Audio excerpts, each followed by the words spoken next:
और अब करते हैं हम प्राणायाम की प्रक्रिया में सबसे पहले भस्त्रिका प्राणायाम। सांसों को भीतर गहरा भरेंगे और बाहर छोड़ेंगे। प्रसन्नता से, आनंद से, शांत चित्त होकर के धैर्य से सांसों को भीतर गहरा भरना, फेफड़ों तक, डायफ्राम तक, पेट में नहीं भरना। पेट में कोई भी ऐसा ऑर्गन नहीं है, कोई भी ऐसी ग्रंथि नहीं है आपके उदर के अंदर जो ऑक्सीजन को अवशोषित करती हो। इसलिए ऑक्सीजन को एब्जॉर्ब करते हैं हमारे फेफड़े, हमारे लंग्स। इसलिए सांसों को भीतर गहरा फेफड़ों में ही भरना, पेट में नहीं।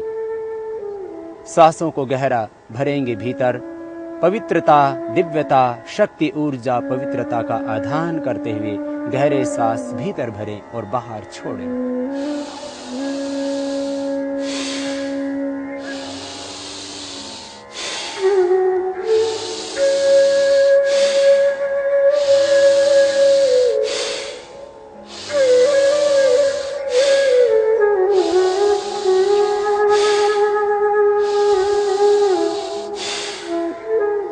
गहरे सांस भर रहे हैं भीतर और छोड़ रहे हैं बाहर।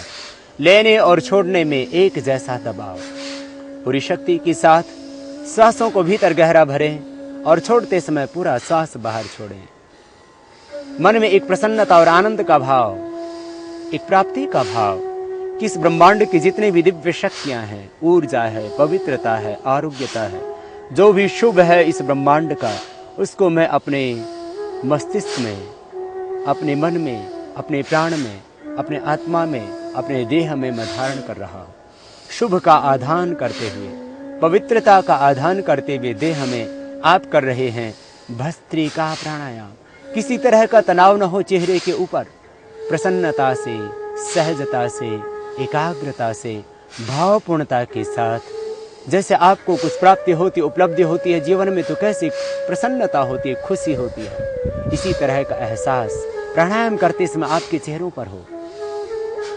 जब जब थकान लगे तब तब बीच में विश्राम कर लें, फिर दोबारा से करेंगे। हृदय को स्वस्थ बनाने के लिए, फेफड़ों को स्वस्थ बनाने के लिए, मस्तिष्क संबंधी समस्त व्याधियों से छुटकारा पाने के लिए, जिनको डिप्रेशन की प्रॉब्लम हो, वे भस्त्रिका प्राणायाम करना अवश्य है। जिनको माइग्रेन पेन हो, वे भी भस्त्रिका प्राणायाम अवश्य करना। माइग्रेन पेन, डिप्रेशन की प्रॉब्लम, पार्किंसन का रोग, पैरालिसिस की समस्या से आपको छुटकारा मिलेगा भस्त्रिका प्राणायाम करके। समस्त स्नायु आपके परिपुष्ट होंगे, सबल होंगे भस्त्रिका प्राणायाम से।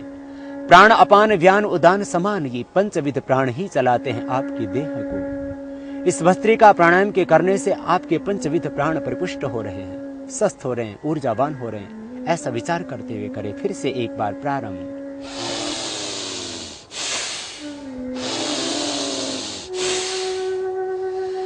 मेरा प्राणमय कोश परिपुष्ट हो रहा है, सबल हो रहा है, ऊर्जावान हो रहा है।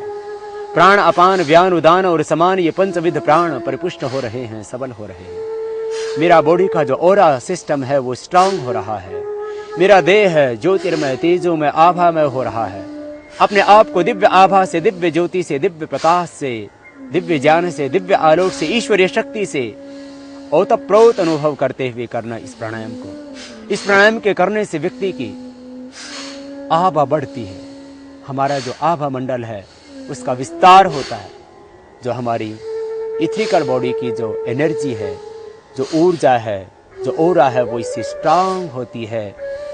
भस्त्रिका प्राणायाम से विश्राम, रुक जाएं, पुनः विश्राम करें। इस तरह से दिव्यता, शक्ति, ऊर्जा और पवित्रता का आधान करते हुए प्रतिदिन 2 मिनट ये भस्त्रिका प्राणायाम करना। 2 मिनट अवश्य ही सभी व्यक्तियों को ये भस्त्रिका प्राणायाम करना चाहिए। फिर आप यदि अधिक अभ्यास करना चाहते हैं तो अधिकतम 5 मिनट करें, इससे ज्यादा न करना। इससे अधिक इस प्राणायाम को नहीं करना चाहिए। न्यूनतम 2 मिनट और अधिकतम 5 मिनट इस प्राणायाम को प्रतिदिन करके आप जटिल रोगों से निवृत्ति पाना और सदा स्वस्थ रहने की एक ऊर्जा पाना इस प्राणायाम को करके। क्योंकि प्राणायाम केवल रोगी व्यक्तियों के लिए नहीं, जो व्यक्ति प्राणायाम करते हैं वे जीवन में कभी रोगी होते ही नहीं। इसलिए रोगी और निरोगी सभी को ये भस्त्रिका प्राणायाम 2 मिनट अवश्य ही करना चाहिए। और अब हम करेंगे कपालभाति प्राणायाम। भस्त्रिका में हम श्वासों को भर रहे थे और छोड़ रहे थे। कपालभाति में खाली छोड़ना है श्वासों को बाहर।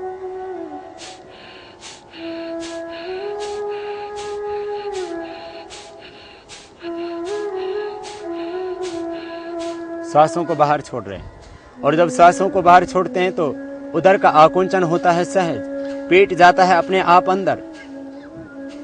प्रयत्न पूर्वक श्वासों को बाहर छोड़ना, पेट अपने आप जाएगा अंदर। जैसे वॉमिटिंग होता है तो कैसे आपका पेट अंदर खींच जाता है, जैसे आप नाक साफ करते हैं तो कैसे पेट खींचता है। सांस को बाहर ही धक्का देना, पूरे प्रयत्न से, पूरी शक्ति से। एक ही विचार, एक ही संकल्प कि मैं श्वास को बस बाहर छोड़ रहा हूं। और जैसे आप श्वास को बाहर छोड़ते हैं तो पेट अपने आप जाता है अंदर। होता है कपालभाति प्राणायाम।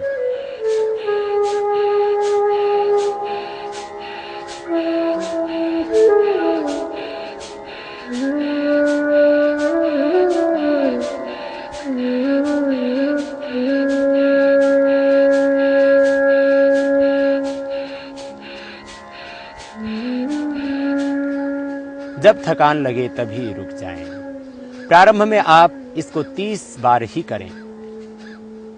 30 बार करने पर पूरी तरह से आप थक जाते हैं, फिर विश्राम करें। विश्राम करके दोबारा हम प्रारंभ करेंगे। तो ये कपालभाति प्राणायाम। कपाल कहते हैं मस्तिष्क के इस अग्रभाग को और भाति कहते हैं दीप्ति को। इस प्राणायाम के करने से माथे पर एक ओज, तेज, आभा, कांति, ज्योति, लावण्य आ जाता है। ये कपालभाति प्राणायाम विशेष उपयोगी है चेहरे की आभा बढ़ाने के लिए। जो व्यक्ति कपालभाति प्राणायाम करेंगे उनके कपाल पर, उनके ललाट पर एक आभा होगी, एक ज्योति होगी, एक तेज होगा, एक कांति होगी, एक लावण्य होगा। इसलिए अपने शरीर को सुंदर बनाने के लिए, चेहरे को सुंदर बनाने के लिए आपको किसी कॉस्मेटिक लगाने की आवश्यकता नहीं। आप कीजिए कपालभाति प्राणायाम। चेहरे पर होगी एक आभा, चेहरे पर होगा एक तेज। और कपालभाति प्राणायाम के करने से मूलाधार चक्र जागृत हो जाता है। फिर कुंडलिनी जागरण होता है कपालभाति प्राणायाम के करने से। कपालभाति प्राणायाम करते वक्त मूलाधार चक्र में ध्यान करें तो फिर सहज ही कुंडलिनी शक्ति जागृत हो जाती है। हम ऊर्ध्वरेता बन जाते हैं, शक्तियों का ऊर्ध्व रूपांतरण हो जाता है। फिर से करेंगे प्रारंभ कपालभाति प्राणायाम का।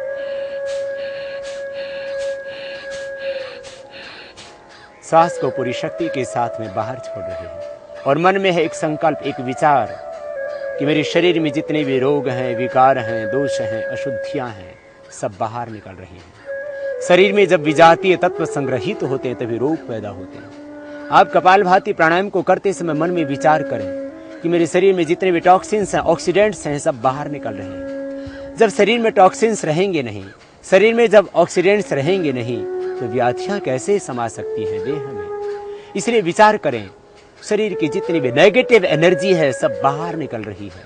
रोग, विकार, दोष बाहर निकल रहे हैं। चित्त में भी जो जन्म जन्मांतरों के अशुभ विचार थे, संस्कार थे, वे सब बाहर निकल रहे हैं।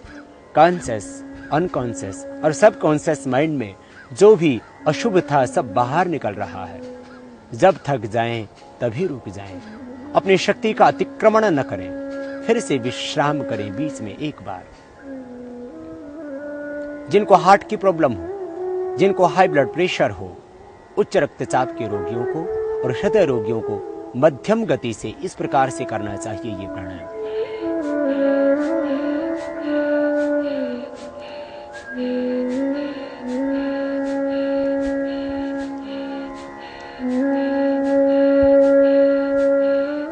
तीव्रता से न करें हृदय रोगी, तीव्रता से न करें उच्च रक्तचाप के रोगी, मध्यम गति से करें। जो कमजोर व्यक्ति उनको भी धीरे धीरे ही ये प्राणायाम करना चाहिए। और जब थक जाएं तभी रुक जाएं। अपने बल का, अपनी शक्ति का अतिक्रमण न करें। यदि मोटापा घटाना है तो इस प्राणायाम को 5 से 10 मिनट कीजिए। धीरे धीरे अभ्यास बढ़ाना। पहले दिन 1 मिनट ही करना, फिर धीरे धीरे 2 मिनट, 3 मिनट, 4 मिनट, 5 मिनट, अधिकतम 10 मिनट करना इस प्राणायाम। न्यूनतम समय है, मिनिमम टाइम है इसका 5 मिनट और मैक्सिमम टाइम है इसका 10 मिनट्स। इसलिए इस प्राणायाम को जो व्यक्ति मोटापा घटाना चाहते हैं, जो व्यक्ति पेट को सदा स्वस्थ रखना चाहते हैं, जो कब्ज से छुटकारा पाना चाहते हैं, जो गैस्ट्रिक और एसिडिटी से छुटकारा पाना चाहते हैं, जो सिरोसिस ऑफ लिवर की प्रॉब्लम से छुटकारा पाना चाहते हैं, जो हेपेटाइटिस बी को मिटाना चाहते हैं, वे इस प्राणायाम को अवश्य ही 5 से 10 मिनट धीरे धीरे बढ़ाना अभ्यास। यह प्राणायाम प्रोस्टेट की प्रॉब्लम को पूरी तरह से मिटा देता है। कपालभाति प्राणायाम के करने से यूट्रस की गांठें भी डिजोल्व हो जाती हैं। बहुत अद्भुत है ये प्राणायाम। इसलिए मैं कहा करता हूं, धरती की संजीवनी है कपालभाति प्राणायाम। जो व्यक्ति स्वस्थ रहना चाहते हो और जो व्यक्ति जटिल रोगों से छुटकारा पाना चाहते हैं, कोई भी रोग हो, धरती का कोई भी रोग ऐसा नहीं है जो कपालभाति से ठीक न होता हो। कपालभाति प्राणायाम को करते समय मूलाधार चक्र में ध्यान करना, तो फिर आप पाएंगे कुंडलिनी जागरण का आनंद। मूलाधार चक्र से एक ज्योति, एक आभा, एक प्रकाश पुंज ऊपर उठता हुआ स्वाधिष्ठान, मणिपुर, हृदय, अनहत, विशुद्धि, आज्ञा चक्र का शोधन करता हुआ सहस्रार चक्र तक पहुंचेगा। वो प्रकाश, वो आभा जो ज्योति ऊपर की ओर बढ़ी थी, वो सहस्रार चक्र तक आएगी। सभी चक्रों का शोधन होगा। इसलिए चक्रों के शोधन के लिए, डायबिटीज के रोग के लिए, मोटापे से छुटकारा पाने के लिए, पेट की समस्त समस्याओं को मिटाने के लिए, कोलेस्ट्रॉल और ट्राइग्लिसराइड को कम करने के लिए बहुत ही अद्भुत है ये कपालभाति प्राणायाम। डायबिटीज के लिए, मोटापे के लिए, एलर्जिक प्रॉब्लम्स के लिए, अस्थमा के लिए, साइनोसाइटिस की प्रॉब्लम के लिए, एलर्जी के लिए, जिनको सुबह उठ करके छींकें आती है उनके लिए, और जिनको स्नोरिंग की प्रॉब्लम है, जिनको खर्राटे आते हैं, उनके लिए भी बहुत जरूरी है ये प्राणायाम। जिन बच्चों का मन नहीं लगता पढ़ाई में, यही बच्चे इस प्राणायाम को करेंगे तो उनका मन इतना एकाग्र हो जाएगा कि फिर पढ़ाई में अपने आप लगेगा। मन की एकाग्रता के लिए बहुत जरूरी है कपालभाति प्राणायाम। कंसंट्रेशन पावर बढ़ती है कपालभाति प्राणायाम से। फिर से करेंगे इस प्राणायाम का प्रारंभ।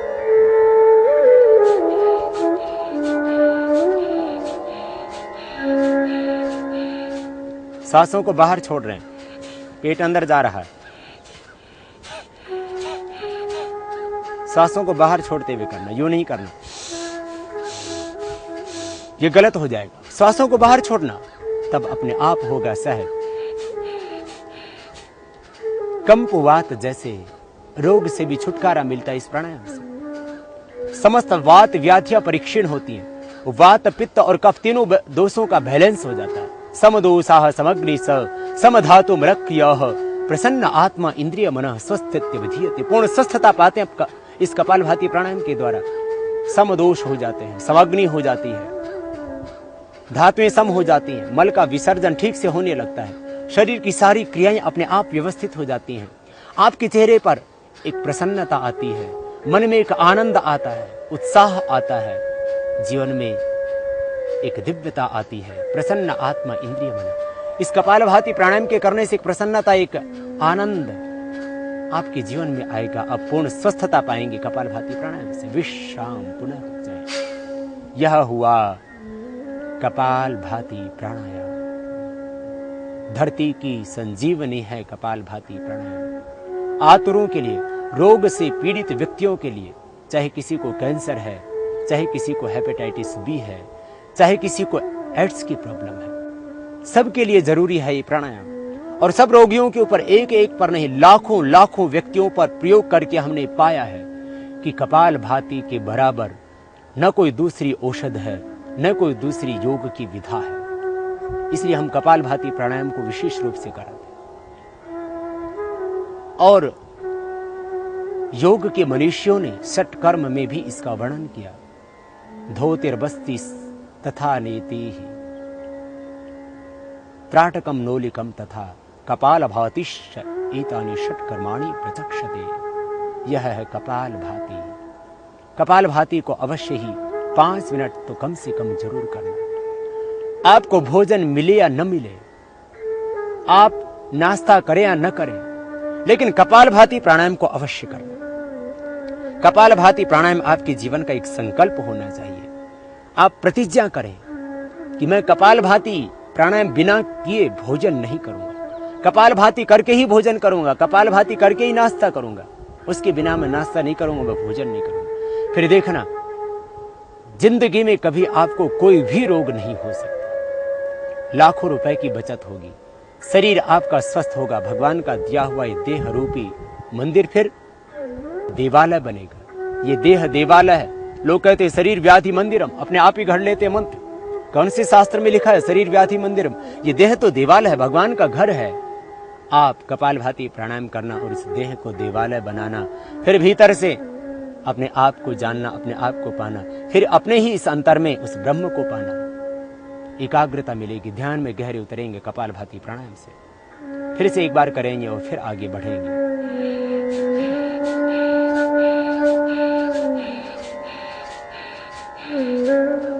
सहजता से करते हैं, सांस बाहर छोड़ रहे हैं। माताओं को यूट्रस की कोई भी प्रॉब्लम है इससे मिटेगी। ट्यूब्स बंद हैं तो खुल जाएंगी इससे। यूट्रस के अंदर गांठें हो गई हैं तो इससे अपने आप डिजोल्व हो जाएंगी। मैंने देखा है कैंसर तक की गांठें इससे पिघलती है। एक भाई को कैंसर की गांठें होगी गले में, 10 दिन प्राणायाम किया, गांठें 1/4 रह गई। बहुत अद्भुत है ये प्राणायाम। बस एक ही विचार कि शरीर के टॉक्सिन्स, ऑक्सीडेंट्स, रोग, विकार, दोष, अशुद्धियां सब बाहर निकल रही हैं। जब सारे दोष, सारी अशुद्धियां, सारे विकार जब बाहर निकल गए तो फिर आप रह जाते हैं केवल पवित्र, शुद्ध, बुद्ध, निर्मल, चैतन्य, आनंदमय भाव में आप अवस्थित हो जाते हैं। यह हुआ कपालभाति प्राणायाम। और अब करेंगे बाह्य प्राणायाम। कपालभाति प्राणायाम के बाद में 3 बार बाह्य प्राणायाम करना और बाह्य प्राणायाम करके समस्त उदर रोगों से निवृत्ति पाना, हर्निया के रोग को मिटाना। हर्निया पूरी तरह से मिट जाता है बाह्य प्राणायाम के करने से। धातु संबंधी व्याधियां मिट जाती हैं। पेशाब से संबंधित जितने भी रोग हैं वो खत्म हो जाते हैं। प्रोस्टेट की प्रॉब्लम पूरी तरह से दूर हो जाती है बाह्य प्राणायाम के करने से। ऊर्ध्वरेता बनता है व्यक्ति बाह्य प्राणायाम करके। जो हम कपालभाति प्राणायाम करते हैं तो उससे मूलाधार चक्र की शक्ति जागृत होती है और उस जागृत भी शक्ति का ऊर्ध्व आरोहण करते हैं हम बाह्य प्राणायाम करके। जिनको हार्ट की प्रॉब्लम हो वे इस बाह्य प्राणायाम को न करना, जिनका बीपी बहुत हाई रहता हो वे भी न करना। यदि दवा लेने से आपका बीपी नॉर्मल रहता है तो आप 10-15 सेकंड एक बार में इस प्राणायाम को कर सकते हैं। अधिकतम 11 बार, बहुत अभ्यास लंबा करना हो तो 21 बार भी किया जा सकता है। आम व्यक्ति को, सामान्य व्यक्ति को ये कम से कम 3 बार अवश्य ही करना चाहिए। श्वासों को अंदर भरेंगे, श्वास अंदर भरने के बाद फिर बाहर छोड़ देंगे। 3 बंध लगेंगे, ठोड़ी को कंठकूप में लगाएंगे, पेट को सिकोड़ के पीठ से लगा देंगे, नाभि से नीचे वाले भाग को ऊपर खींचेंगे। ठोड़ी को कंठकूप में लगाना जालंधर बंध कहलाता है। पेट को सिकोड़ के पीठ से लगा देना उड्डयन बंध कहलाता है।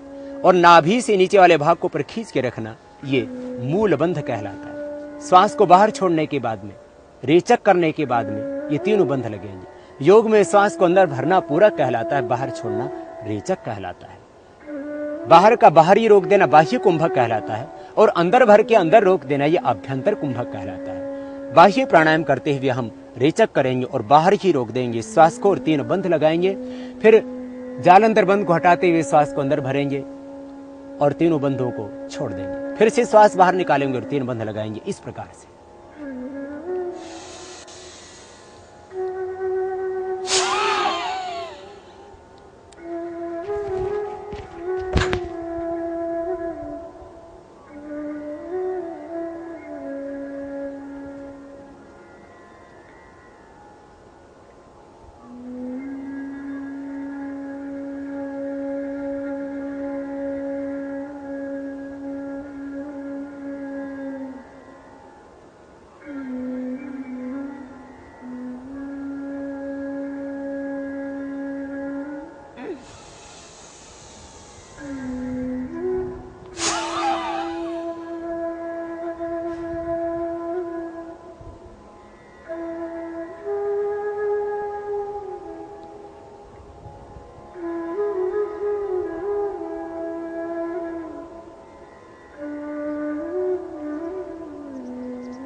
इस तरह से बाह्य प्राणायाम को कम से कम 3 बार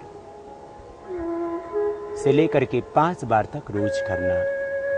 और यदि आप अभ्यास बढ़ाना चाहते हैं तो धीरे धीरे अभ्यास बढ़ाइए और 11 बार तक, और शीतकाल में आप इसको 21 बार तक कर सकते हैं। सामान्य प्रक्रिया 3 से 5 बार की है बाह्य प्राणायाम की। यूट्रस के लिए विशेष उपयोगी होता है बाह्य प्राणायाम। जिन माताओं बहनों का यूट्रस बाहर निकलता हो या ट्यूब्स बंद हो, उनके लिए भी विशेष उपयोगी है बाह्य प्राणायाम। हर्निया के रोगियों के लिए विशेष उपयोगी है बाह्य प्राणायाम। साथ ही समस्त उदर रोगों से छुटकारा दिलाता है बाह्य प्राणायाम। बाह्य प्राणायाम करने के बाद में अब हम करेंगे अनुलोम विलोम प्राणायाम। हमारे शरीर के अंदर 72 करोड़ 72 लाख 10,210 नाड़ियां हैं। उन समस्त नाड़ियों का शोधन होगा अनुलोम विलोम प्राणायाम के द्वारा। वाम और दक्षिण, बाएं और दाहिने नाक का आलंबन लेके हम करेंगे अनुलोम विलोम प्राणायाम को। बाएं को ही चंद्र स्वर और दाहिने को सूर्य स्वर कहते हैं योग शास्त्र में। बाईं नाड़ी को इड़ा नाड़ी और दाहिनी को पिंगला नाड़ी कहते हैं। दाहिने हाथ को ऊपर उठाएं, दाईं नासिका को बंद करें, चंद्र स्वर से प्रारंभ करेंगे। इसी को चंद्र को ही गंगा और सूर्य को ही यमुना और मध्य को सरस्वती कहते। गंगा यमुना सरस्वती त्रिवेणी सब भीतर ही है। दाहिने नाक को बंद किया, बाएं से श्वास को भीतर भरें धीरे धीरे। पूरा श्वास भीतर फेफड़ों में भर गया। अब बाएं को बंद करें, बीच की मध्यमा और अनामिका उंगली से, और दाएं से बाहर छोड़ें। अब दाएं से अंदर भरें और दाएं नाक को बंद करें, अंगूठे के माध्यम से बाएं से बाहर छोड़ें। अब बाएं से लें, दाएं से बाहर छोड़ें, दाएं से लें,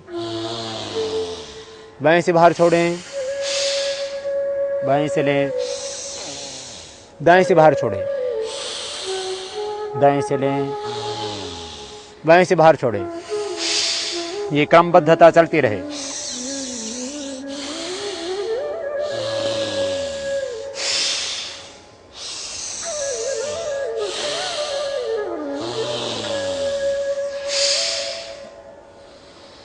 फेफड़ों में ही पूरा श्वास अंदर भरे, भरते रहें गहरा श्वास भीतर। पेट में न भरे, फेफड़े फूलने चाहिए, क्योंकि कोई भी ऐसा ऑर्गन आपके पेट में नहीं है जो ऑक्सीजन को एब्जॉर्ब करता हो। एब्जॉर्ब करते हैं ऑक्सीजन को आपके फेफड़े, इसलिए फेफड़ों में भरना गहरा और छोड़ना भी पूरा लंबा, भरना भी पूरा लंबा। हार्ट की प्रॉब्लम है तो भी करना, हाई बीपी है तो पूरी तरह से ठीक होगा इसी प्राणायाम से। हार्ट के ब्लॉकेज भी इस प्राणायाम से निकलेंगे। लेकिन तीव्रता से नहीं करना, सहज होकर के करना, धैर्य से, प्रसन्नता से, आनंद से, मस्ती से, भावपूर्णता के साथ करना। और सांसों को लेते और छोड़ते समय मन में ओंकार का ध्यान करना, बीच में विश्राम करें। कुंडली होती अनुलोम विलोम प्राणायाम से। प्राणायाम को करते समय मन में भाव करें, विचार करें, संकल्प करें कि मेरे सभी चक्र जागृत हो रहे हैं, भीतर प्राण की ऊर्जा उद्बुद्ध हो रही है। मन में एक संकल्प निरंतर चलता रहे। मन, प्राण, आत्मा सब कुछ ज्योतिर्मय तेजोमय हिरण्यमय हो रहा है। अष्टचक्रा नवद्वारा देवानां परयुध्या तस्याम हिरण्यः कोशः स्वर्गो ज्योतिषाप्रिता। भगवान अथर्ववेद में कह रहे हैं, ये देह अष्ट चक्रों 9 द्वारों से युक्त देवों की नगरी पूरी अयोध्या है। इसी के अंदर एक अमृत से भरा हुआ अथाह भंडार है। आओ हम पाएं उस अमृत के खजाने को अनुलोम विलोम प्राणायाम करते वक्त। फिर से लगाएं दाहिनी नासिका के ऊपर दाएं हाथ के अंगूठे को और बाएं से सांस को भीतर भरें और बाएं को बंद करके फिर दाएं से बाहर छोड़ दें।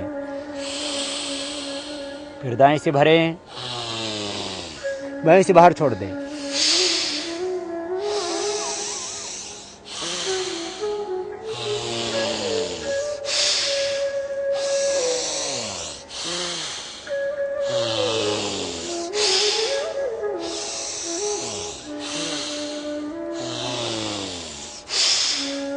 श्वासों के ऊपर एक लयबद्धता, प्राणों के साथ में एक तारतम्यता, प्राण के साथ में भीतर से एक संगीत सा झंकृत होने लगे।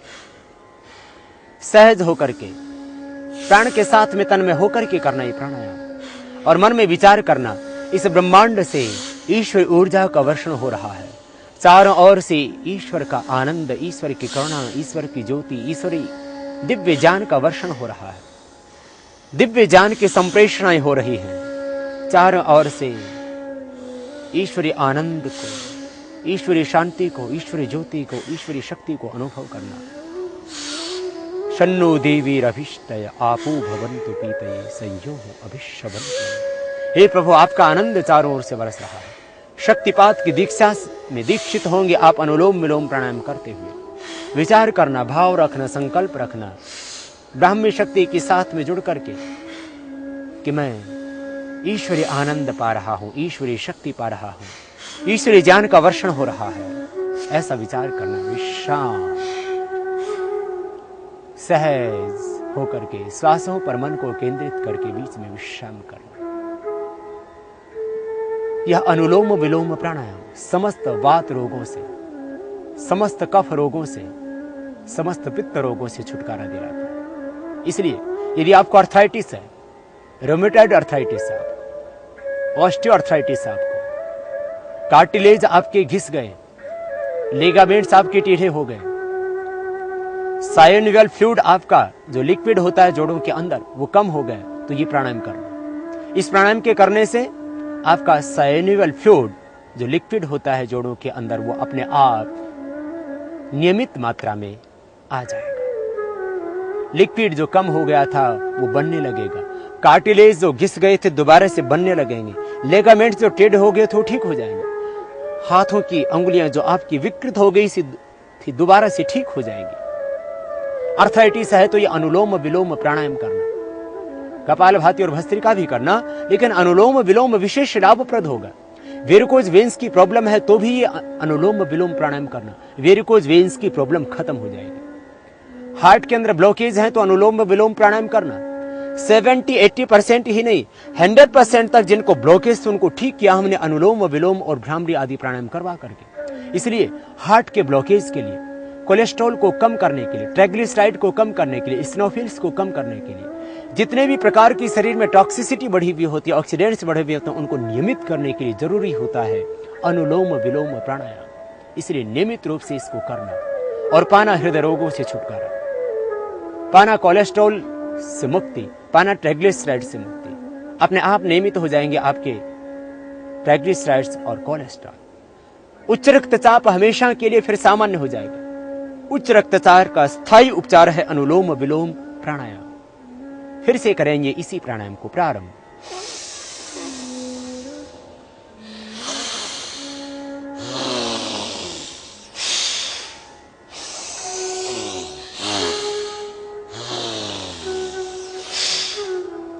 बाएं से लेना निरंतर, दाएं से छोड़ना, फिर दाएं से लेना और बाएं से छोड़ना। निरंतर एक क्रम जारी रखना, सहजता से, प्रसन्नता से, एक दूसरे के विरुद्ध नासिका से, एक दूसरे के एंटीनोस्टल से, इस तरह से करना ये प्राणायाम अनुलोम विलोम। और पाना फिर समस्त रोगों से छुटकारा। स्नायु तंत्र परिपुष्ट होगा, स्वस्थ होगा। पार्किंसन का रोग मिटेगा इस अनुलोम विलोम प्राणायाम से।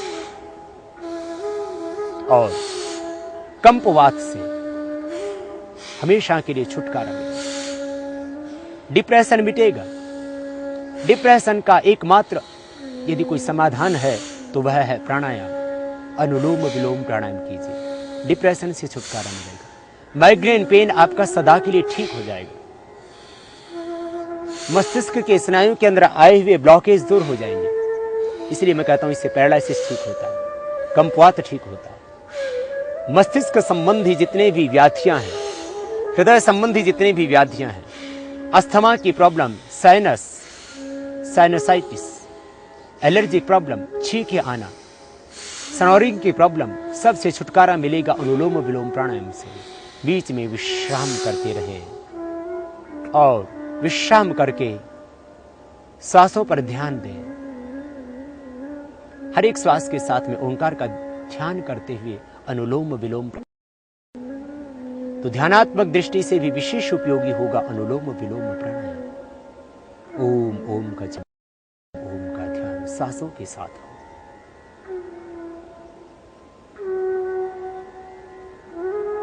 कुंडलिनी शक्ति की जागरण के लिए बहुत जरूरी है अनुलोम विलोम प्राणायाम। अनुलोम विलोम प्राणायाम के करने से मूलाधार चक्र में सन्निहित दिव्य शक्ति का ऊर्ध्व रूपांतरण हो जाता है।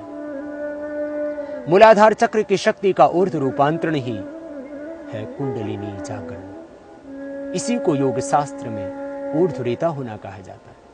वेदों में स्वयं परमात्मा कहते हैं तुम ऊर्ध्वरेता बनो, प्राणायाम करके मृत्यु पर विजय पाओ। प्राणापानो मृत्युर्मापातम। आओ हम प्राण के ऊपर संयम करके मृत्यु पर भी विजय पाना सीखें। निर्विचार वैशारद्य अध्यात्म प्रसाद महर्षि पतंजलि कहते हैं अनुलोम विलोम प्राणायाम करते हुए आप निर्विचार स्थिति में पहुंच जाते हो, और निर्विचार स्थिति में पहुंच करके भगवान की करुणा, भगवान का आनंद, भगवान का दिव्य ज्ञान आपको मिलता है। ईश्वरी करुणा बरसती है, फिर ईश्वरी शक्ति बरसती है। इसी को शक्तिपात कहते हैं। कुंडलिनी जागरण और शक्तिपात के लिए इसलिए जरूरी है कम से कम 10 मिनट ये प्राणायाम प्रतिदिन करना। और महर्षि पतंजलि इससे आगे कहते हैं कि जब तुम निर्विचार स्थिति में पहुंच करके प्रज्ञा प्रसाद पाते हो तो फिर क्या होता है, ऋतंभरा तत्र प्रज्ञा, वह ऋतंभरा प्रज्ञा मिल जाती है। जीवन का सत्य बोध होता है, जीवन का सारा असत, जीवन का सारा तमस मिट जाता है, अंतस पवित्र हो जाता है।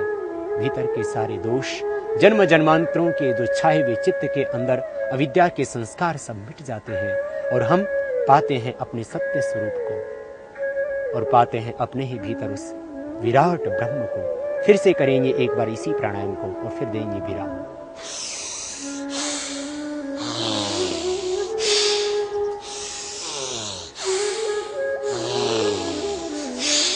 विश्राम। और अब सहज होकर के, अंतर्मुख होकर के, स्थित प्रज्ञ होकर के आज्ञा चक्र में मन को केंद्रित करते हुए, मन तो अपने आप ही सहज एकाग्र हो जाता है प्राणायाम से। आज्ञा चक्र में मन का निग्रह करते हुए आप करेंगे भ्रामरी प्राणायाम, ब्रह्म का आह्वान। मन में विचार करना ओंकार विश्व नियंता शक्ति, ओंकार सच्चिदानंद स्वरूप परमात्मा। ओंकार का ध्यान करते हुए आज्ञा चक्र में मन एकाग्र रखते हुए नाद में उच्चारण करेंगे ओंकार का। मुख बंद रहेगा, नासिका से श्वास लेना और नासिका से भ्रमर की तरह ध्वनि करते श्वास को बाहर छोड़ना है। कान बंद होंगे, अंगूठों के माध्यम से कान के ऊपर जो भाग ऊपर उठा हुआ है उस ढक्कन से भाग को अंदर दबाएंगे, बंद कर दें। और पहली उंगली रखेंगे माथे पर, शेष 3 उंगलियां मिली हुई, और नासिका के और आंख के मूल में यहां पर पहली उंगली को लगा दें। बीच वाली उंगली जो है उसको इस तरह से लगाएं। 3 उंगलियां मिली हुई, इनमें से जो पहली उंगली है उसको आंख और नाक का यहां पर जो मूल भाग है यहां पर हल्का सा लगा करके दबाइए, और आज्ञा चक्र में मन को रखेंगे केंद्र। तो आज्ञा चक्र में एक आभा, एक ज्योति पुंज, एक प्रकाश पुंज स्वतः आपको दिखाई देगा, और उस दिव्य आभा में, उस प्रकाश पुंज में, उस दिव्य आलोक में, उस दिव्य ज्योति में आप समाहित से हो जाएंगे। ओंकार आनंदमय, ज्योतिर्मय, तेजोमय, शांतिमय। उस भगवान का आनंद, उस भगवान की करुणा, उस भगवान का दिव्य ज्ञान मुझ पर बरस रहा है। चारों ओर से आनंद स्रोत बह रहा है। परम पिता परमेश्वर के अंदर समाहित होकर के करें। ओंकार उस ब्रह्म का सर्वोपरि नाम है। हिमालय के अंदर स्थित उच्च पर्वत कैलाश पर भी स्वयं परमात्मा ने अपना नाम लिखा, ओम इति एकाक्षरम ब्रह्म। ओम ये एकाक्षर ब्रह्म है, गीता में स्वयं भगवान श्री कृष्ण कहते हैं। और सब ऋषिमुनियों ने इसी ओंकार के जप के द्वारा ब्रह्म तत्व को पाया। इसी ओंकार के जप के द्वारा उन्होंने मोक्ष को पाया। आइए हम भी ओंकार का नाद करेंगे, भ्रामरी प्राणायाम करेंगे। दोनों हाथ के अंगूठे कानों पर लगाएं, श्वास को पूरा अंदर भरें।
यह भ्रामरी प्राणायाम तनाव से मुक्ति पाने के लिए, हर तरफ व्यक्ति को तनाव है, चिंता है, भय है, आशंकाएं हैं, अविश्वास है। तनाव 3 ही कारणों से मुख्य रूप से होता है। व्यक्ति को अपने शरीर की व्याधियों से तनाव हो जाता है, स्वयं के कारण से तनाव, अथवा अपने संबंधियों के कारण से तनाव, या अपने व्यापार से तनाव। किसी भी तरह का तनाव है, आप ओंकार का नाद में इस तरह से भ्रमर की तरह ध्वनि करते हुए भ्रामरी प्राणायाम कीजिए। तनाव से पूरी मुक्ति मिलेगी आपको। फिर आपको हाइपरटेंशन भी नहीं होगा। उच्च रक्तचाप के रोग को यदि आप स्थायी रूप से ठीक करना चाहते हो तो भ्रामरी प्राणायाम करना, और यदि आप चाहते हो हृदय रोगों से बचना तो भी भ्रामरी प्राणायाम करना। उच्च रक्तचाप के लिए, हृदय रोग के लिए, हार्ट के अंदर आए हुए ब्लॉकेज को दूर करने के लिए बहुत ही उपयोगी है यह भ्रामरी प्राणायाम। समस्त प्रकार के जो तनाव हैं उनसे छुटकारा दिलाता है आपको भ्रामरी प्राणायाम। प्रातः उठकर के करना, सायंकाल सोते वक्त भी इसको करना। हर एक व्यक्ति के लिए बहुत जरूरी है भ्रामरी प्राणायाम का करना। समस्त प्रकार के तनावों से मुक्ति मिलेगी, हृदय रोग से मुक्ति मिलेगी, और जो भी आपके भीतर नेगेटिव एनर्जी है वो इससे पूरी तरह से खत्म हो जाएगी। ओंकार ध्वनि के अंदर जो दिव्य स्पंदन होते हैं उससे आपका मन, प्राण, आत्मा सब कुछ आह्लादित होगा, दिव्य होगा, दिव्य रूपांतरण होगा आपके तन का, मन का, विचार का, भाव का, चित्त का। आप प्रतिदिन भ्रामरी प्राणायाम करके पॉजिटिव एनर्जी पाना, सकारात्मक ऊर्जा पाना, ब्रह्मानंद पाना। भ्रामरी प्राणायाम करने से व्यक्ति के ऊपर शक्तिपात होता है। इसलिए शक्तिपात की दीक्षा से दीक्षित होना चाहते हैं तो भी भ्रामरी प्राणायाम करना। भ्रामरी प्राणायाम के करने से आपको मिलेगा ब्रह्मानंद। जैसे आज हम यहाँ पर गंगा नदी के पवित्र तट पर बैठ करके भ्रामरी प्राणायाम कर रहे हैं, इसी तरह से महर्षि स्वामी दयानंद जी महाराज 18 घंटे बैठ करके ओंकार की उपासना किया करते थे, उद्गीत की उपासना किया करते थे। गौतम, कपिल, कणाद, जैमिनी, विश्वामित्र आदि ऋषि भी इसी तरह से ओंकार के जप के द्वारा ब्रह्म आराधना किया करते थे। भगवान शिव और भगवान श्री कृष्ण और राम ने भी ओंकार के ही जप के द्वारा उस विराट ब्रह्म के स्वरूप को अपने अंतर में धारण कर अवतारी पुरुष की कोटि को प्राप्त किया था। हम भी समस्त दैहिक और मानसिक रोगों से छुटकारा पाने के लिए इस प्राणायाम को प्रतिदिन किया करें। पैरालिसिस के लिए, माइग्रेन पेन के लिए और डिप्रेशन के लिए भी बहुत जरूरी है ये भ्रामरी प्राणायाम। आत्मविश्वास कमजोर पड़ गया, कंसंट्रेशन नहीं हो पाता किसी भी विषय में, आप करना भ्रामरी प्राणायाम।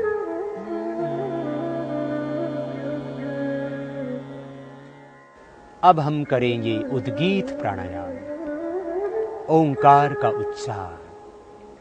आज्ञा चक्र में ही मन की एकाग्रता बनी रहे। भ्रामरी प्राणायाम के करने से जो एक दिव्य आभा, एक ज्योति पुंज, एक प्रकाश पुंज, एक दिव्य आलोक उत्पन्न हुआ था आज्ञा चक्र में, वहीं पर आज्ञा चक्र में ही मन का निग्रह करते हुए जो ईड़ा, पिंगला और सुषुम्ना का संगम है, गंगा, यमुना, सरस्वती का जो संगम है, त्रिवेणी संगम, इस आज्ञा चक्र में मन का निग्रह रखते हुए ओंकार का उच्चारण करेंगे उद्गीत के रूप में। और आह्वान करेंगे उस विश्व नियंता ब्रह्म का।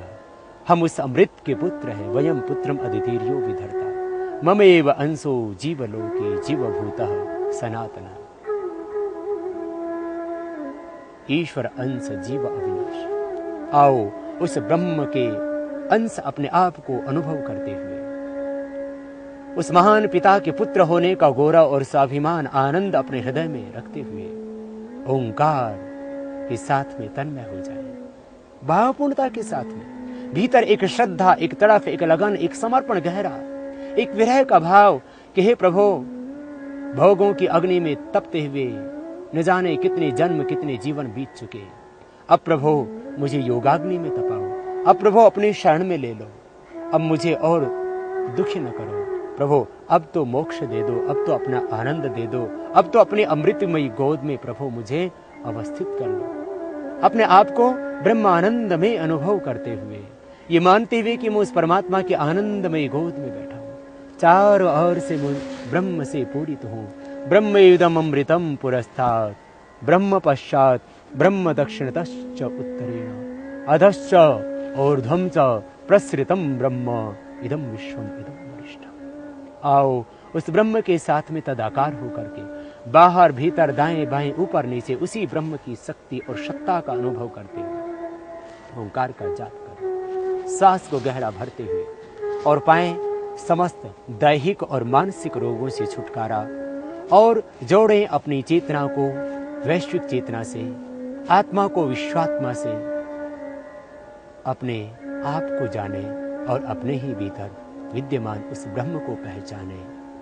आत्म साक्षात्कार और प्रभु साक्षात्कार की राह है यह ओंकार का जप। सांस को भीतर गहरा भरेंगे और फिर ओंकार का उच्चारण करेंगे उद्गीत के रूप में। 3 मात्राएं होंगी ओंकार की और अर्ध मात्रा होगी मकार की।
भावपूर्णता के साथ ओंकार का उच्चारण होता रहे। जब इस सृष्टि में कुछ भी नहीं था, शून्य था, तमः आसी तमसा गूढ़मग्रे प्रकेतम सलिलम सर्वमा इदम। जब कुछ भी नहीं था ब्रह्मांड में, उस समय भी केवल एक ओंकार था। जब सब कुछ प्रलय हो जाता है, कुछ भी शेष नहीं रहता ब्रह्मांड में, उस समय भी केवल एक ओंकार ही शेष रहता है। इसलिए सारा ब्रह्मांड ओंकार में है, ये पिंड भी ओंकार में है। आप अपने देह को देखेंगे ऊपर से, इन भ्रुवों की आकृति ओंकारमयी है, नासिकाओं की आकृति ओंकारमयी है, होठों की आकृति भी ओंकारमयी है, ठोड़ी की आकृति भी आप बच्चे की भी देखेंगे तो ओंकारमयी मिलेगी, कानों की आकृति भी ओंकारमयी है, हमारी छाती की आकृति भी ओंकारमयी है, पसलियों की आकृति भी ओंकारमयी है, गले की आकृति भी ओंकारमयी है। ऊपर से देखें देह को, नीचे से देखें देह को, ये सारा पिंड और ये समस्त ब्रह्मांड सब ओंकार में है। इसलिए चारों ओर स्वयं को ओंकार से ओतप्रोत जानना। मैं जहां भी हूं परमात्मा में हूं, ओंकार में हूं। मेरे दाएं बाएं ऊपर नीचे बाहर भीतर सब जगह, दाएं बाएं ऊपर नीचे बाहर भीतर एक ही ओंकार है, एक ही ब्रह्म है, एक ही परमेश्वर। चारों ओर उस ब्रह्म में सत्ता के साथ में ओतप्रोत होकर के ओंकार का जप करना, और तब तक करना जब तक कि थक न जाओ।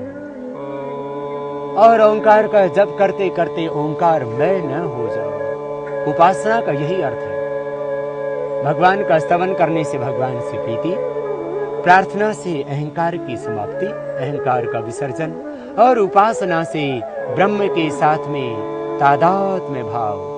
यथा नद्यः संदमानाः समुद्रे अस्तं गच्छन्ति नाम रूपे विहाय, तथा विद्वान् नाम रूपाद्मुक्तः परात् परं पुरुषमुपैति दिव्य। जैसे सारी की सारी नदियां, गंगा यमुना सरस्वती, बहती हुई समुद्र में जाकर के अपना नाम और अस्तित्व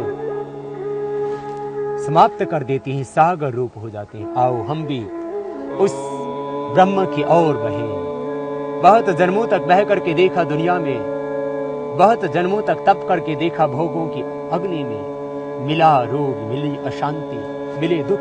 आओ अब योगाग्नि में तपे और बहे ब्रह्म की ओर। दुनिया के बहाव में भये तो मिली अशांति।